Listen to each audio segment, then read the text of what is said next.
এই সংস্কারের নামে যদি রাজনীতিকে যদি বিরাজনীতিকরণের দিকে ঠেলে দেওয়া হয় তাহলে তো সেটা খুব ভালো দিক হবে না। গভীর সংকটের মধ্যে আছে বাংলাদেশ। এই সংকটটা হচ্ছে নির্বাচনকে কেন্দ্র করে। বাংলাদেশে গত 15 বছর ধরে কোনো নির্বাচিত সরকার নেই। জনগণের অভ্যুত্থানের মধ্য দিয়ে যে অন্তর্বর্তীকালীন সরকার এসেছে, সেই সরকারটি নির্বাচিত সরকার না হলেও এই সরকারের পেছনে জনগণের সমর্থন আছে। কারণ এই গণ-অভ্যুত্থান জনগণ সংগঠিত করেছে। জনগণের সংগঠিত গণ-অভ্যুত্থানের ফলশ্রুতিতে যে সরকার ক্ষমতা এসেছে সেই সরকার হচ্ছে জনগণের সরকার।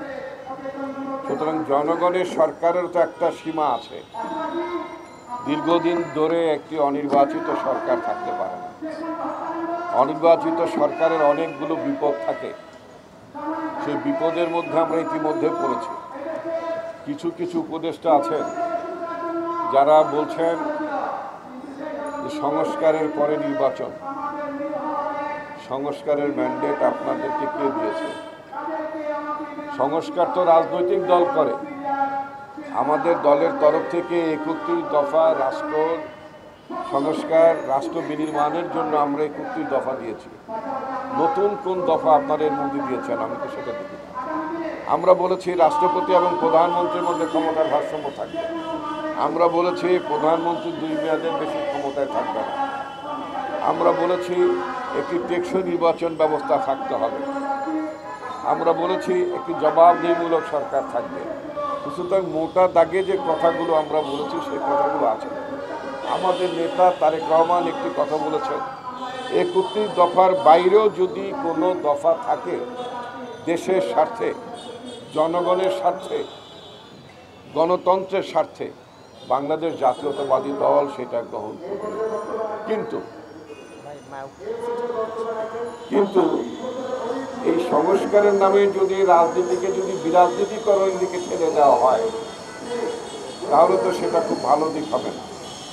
2007 সালে মিলিটারি কন্ট্রোল গভর্নমেন্ট মঈনুদ্দিন ফখরুদ্দিনের সরকার তার একটা বিরাজনীতিকরণের চেষ্টা চালিয়েছিল। সেই চেষ্টাটা তার সফল হতে পারে।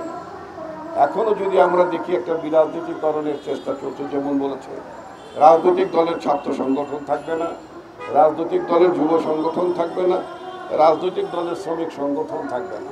তাহলে কিভাবে হবে?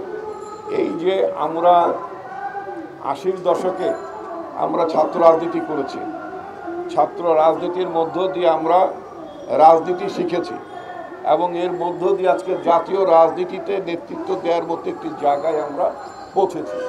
যদি আমরা সেদিন ছাত্র রাজনীতি না করতাম তাহলে আমি বা আমার মতো মানুষেরা কি বিএনপির নেতৃত্বে আসতে পারতেন না। তাহলে একটা রাজনৈতিক শূন্যতা দেখা দিত। রাজনীতি তো আসলে আপনার চেম্বার অফ কমার্স না, রাজনীতি তো কোনো বিজেএমই না। রাজনীতি একটা সংগঠন, এই সংগঠন জনগণের কথা বলে।